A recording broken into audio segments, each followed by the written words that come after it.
नमस्कार and welcome you all India friends. मैं हूं विकास। नाउ इंडिया और कनाडा के रिलेशनशिप को लेकर अब वर्ल्ड लेवल पर चर्चा हो रही है। कैनेडियन मिलिट्री के हाई रैंकिंग ऑफिसर इंडिया आ सकते हैं। इंडियन कंपनीज भी कनाडा के रिलेशनशिप को खत्म कर रही है। इंडिया ने जैसे ही वीजा सस्पेंड किया कैनेडियंस का, तो पूरे इंडो पैसिफिक कंट्री चौंक गए, खासकर यूरोपीय कंट्री, क्योंकि वेस्टर्न कंट्री ने सोचा नहीं था कि इंडिया कनाडा का वीजा सस्पेंड कर देगा, क्योंकि इंडियन लोग ज्यादातर कनाडा जाते हैं। बहुत ही कम ऐसे कैनेडियन हैं जो इंडिया आते हैं। तो भारत ने कनाडा के लोगों के लिए वीजा सस्पेंड करके दुनिया को ये बता दिया है कि हमें डर नहीं है।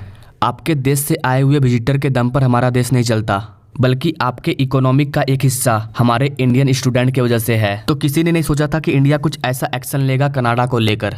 इंडिया के 3 लाख से ज्यादा स्टूडेंट कनाडा में स्टडी करते हैं, जो डायरेक्ट अरबों खरबों रुपया, वो भी भारत का रुपया, कनाडा के इकोनॉमिक में जमा करते हैं। एक स्टूडेंट कनाडा में पढ़ने के लिए 5-10 करोड़ रुपया खर्चा कर देता है, और ये सारा पैसा कनाडा के इकोनॉमिक में डायरेक्ट जाता है। कनाडा में बहुत सारे ऐसे यूनिवर्सिटी हैं जो इंडियन स्टूडेंट की वजह से चलती है। तो किसी ने नहीं सोचा था कि भारत कुछ ऐसा एक्शन लेगा कनाडा को लेकर के, क्योंकि कनाडा इंटरफेयर कर रहा है हमारे निजी मामलों में। इसलिए इंडिया ने डिमांड किया है कि वो अपने एम्बेसी में कटिंग करे। बहुत सारे कैनेडियन लोग यहाँ पर हैं जिनका कोई काम नहीं है।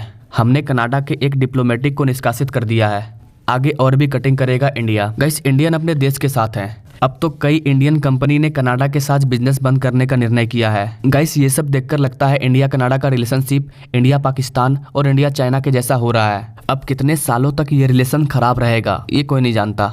आप देख सकते हैं इंडियन कंपनी महिंद्रा ने क्या कहा। रिश्तों में तनाव के बीच आनंद महिंद्रा ने दिया कनाडा को झटका, अपनी स्थानीय कंपनी को बंद करने का ऐलान किया। दूसरी तरफ इंडिया की जो स्टॉक मार्केट है वो काफी गिरी है। जस्टिन ट्रूडो के भड़काऊ बयान के बाद इंडियन स्टॉक मार्केट लगातार गिर रही है। रीजन ये है कि कनाडा का जो पेंशन फंड है, उन्होंने इंडिया के कई शेयर खरीद कर अपना इन्वेस्टमेंट किया है। ये अमाउंट करीब $21 बिलियन है जो इंडियन स्टॉक मार्केट में इन्वेस्ट है। ये कनाडा के लोगों का पेंशन फंड है जो लोगों में बटेगा, इसलिए इसका ग्रो करना जरूरी है।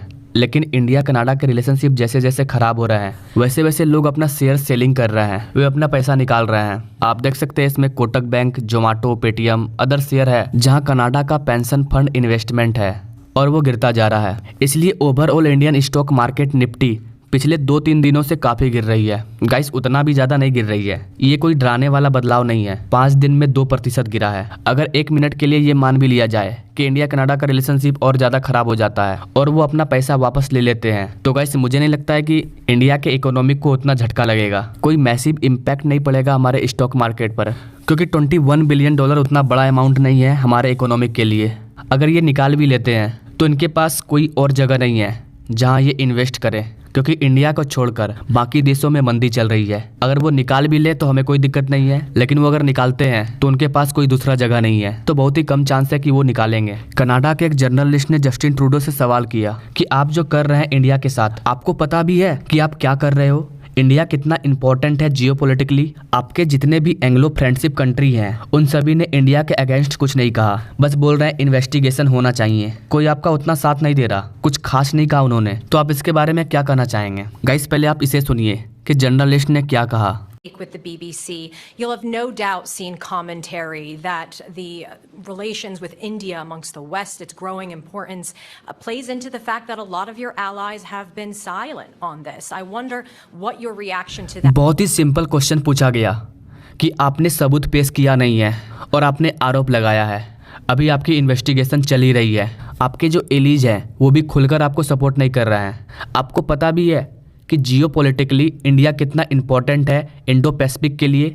इन सब चीज़ों को देखते हुए आप जो रिलेशनशिप खराब कर रहे हैं इंडिया के साथ, आपको अंदाजा भी है कि इसका क्या असर होगा आने वाले टाइम में ना। उसके बाद जस्टिन ट्रूडो ने जवाब दिया, There is no question that India is a country of growing importance and a country that we need to continue to work with, not just in the region but around the world.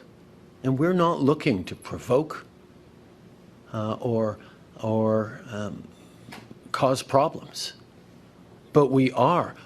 कि geopolitically India जरूरी है Indo Pacific country के लिए। ये यहाँ पर बहुत ही लड़खड़ा रहे थे, इनके पास कोई सटीक आंसर नहीं है। इन्होंने घुरा फिरा कर वही चीज बोला कि हम इंडिया के साथ कोऑपरेट करना चाहते हैं, हम अपने कैनेडियन सिटीजन का प्रोटेक्ट चाहते हैं, चाहे वो खालिस्तानी ही क्यों ना हो।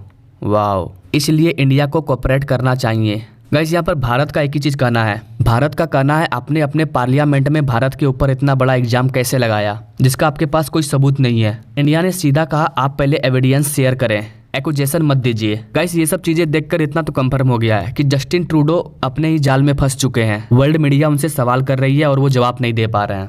आपने देखा होगा हमारे प्राइम मिनिस्टर ने इन सब चीजों को लेकर कोई रिएक्शन नहीं दिया है। वो इन छोटे मोटे मुद्दों पर ध्यान नहीं देते, उनको पता है ये सब राजनीतिक है अपने कुर्सी को बचाए रखने का।